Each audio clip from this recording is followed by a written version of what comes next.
Of course he's not. And the same is true for his equivalents in Britain and everywhere else as well. They're not interested in doing that.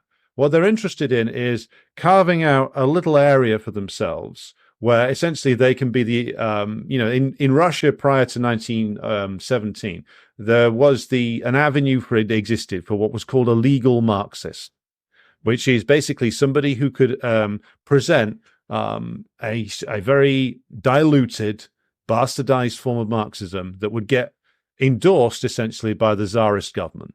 That's what Daniel Tutt is now. They're all legal Marxists. They're presenting versions of Marxism which are completely acceptable to the ruling class, which are completely acceptable to those in power, and which won't have you which will not have you effectively blackballed by academia, but will get you promoted. Because your job as a Western legal Marxist is to present a cartoon version of Marxism that is not about the ruthless critique of all that exists. It's not about building a militant organization of workers. It's about turning Marxism into essentially a drawing room conversation piece. And that's it, where it can be kept nice and safe. And you can create avenues for people who do get interested in it to run down effectively an ideological cul-de-sac and live in this carefully curated world where people like Daniel Tutt and many others will tell you what the official Marxist line is.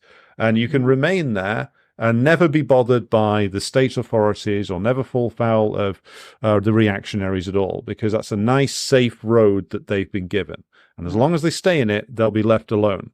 As soon as you stray out of that and start actually organizing amongst workers and trying to bring the Marxist-Leninist worldview to the working class in a way that the working class can understand, at that point, you've crossed the line.